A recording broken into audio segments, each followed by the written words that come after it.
Fundamental analysis करने के लिए, आपको निवेश के कुछ बढ़िया आइडियाज बताने के लिए हमारे साथ चेन्नई से जुड़ गए हैं विवेक जी, विवेक कारवा, वृद्धि इन्वेस्टमेंट से। विवेक जी, बहुत शुक्रिया आपका समय देने के लिए। चेन्नई से आप जुड़े हैं ना विवेक जी?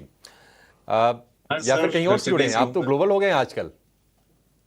नहीं नहीं नहीं, मैं तो चेन्नई से हूँ अभी। ऑफिस में ही हूँ। ठीक है।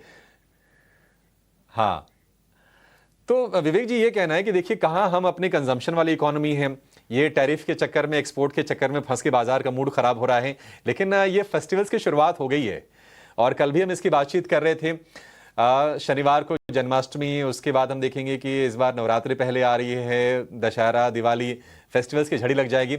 आपको लगता है कि इन टैरिफ की चिंताओं को भुलाकर बाजार आगे बढ़ेगा और हमें भी इनको भूलना चाहिए और उन शेयरों पर फोकस करना चाहिए जो हमारे डोमेस्टिक कंजम्पशन से जुड़ी हों? अगर हाँ, तो कुछ शेयर्स बताइए सर, जिस पर आपका खास फोकस है।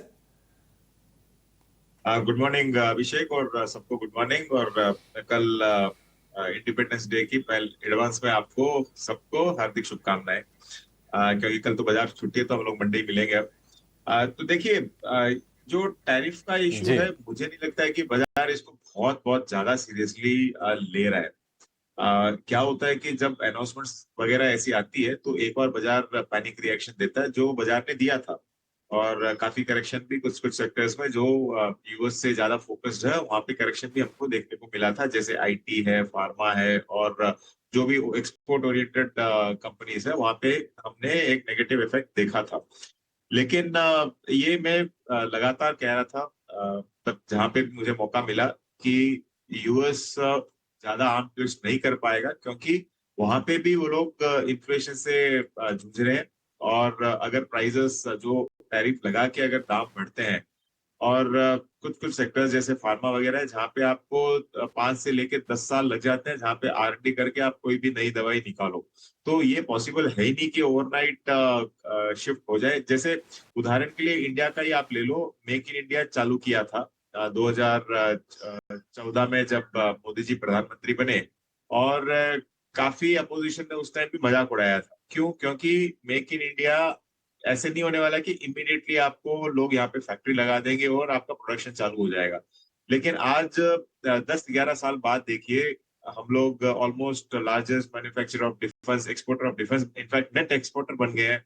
आप अगर मोबाइल फोन्स लो तो नेट एक्सपोर्टर बन गए हैं हम लोग, और लार्जेस्ट प्रोड्यूसर बन गए हैं। तो ये इसमें टाइम लगता है, आपको 5 साल, 10 साल, 15 साल लग जाते हैं। तो यूएस में भी ऐसे ही होने वाला है, ये लॉन्ग टर्म इफेक्ट होता है। तो इसका शॉर्ट टर्म इम्पैक्ट अपने को ज्यादा मतलब ज्यादा चिंता करनी नहीं चाहिए। और जो भारत की स्टोरी है, वो मैं बार बार बोल रहा हूँ, 10-15 साल की स्टोरी है। आपको लॉन्ग टर्म में यहाँ पे जो भी निवेश करते हो, ऑफ कोर्स पोर्टफोलियो रीजिक करते रहोगे, तो यहाँ पे आपको मैक्सिमम रिटर्न मिलने की पॉसिबिलिटी रहेगी।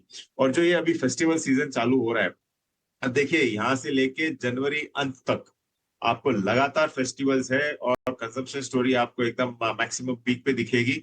और मुझे लगता है कि ये क्वार्टर और अगला क्वार्टर इंडिया इंक के लिए बहुत अच्छा हो सकता है, पॉसिबिलिटी ये है। और लोगों के पास पैसा है क्या? पैसा बहुत है। जो आईपीओस में पैसा आ रहा है, आप उससे अंदाजा लगा सकते हो कि कितना पैसा है। और जो जीएसटी कलेक्शन है, उससे भी पता चल रहा है कि कितना पैसा लोगों के हाथों में है। तो आप ये टैरिफ टैरिफ का तो छोड़ो, और जब भी आपको मौका मिले, थैंक्स टू टैरिफ मौका मिलेगा। और जब भी मौका मिले, आपको यहाँ पे निवेश करना चाहिए।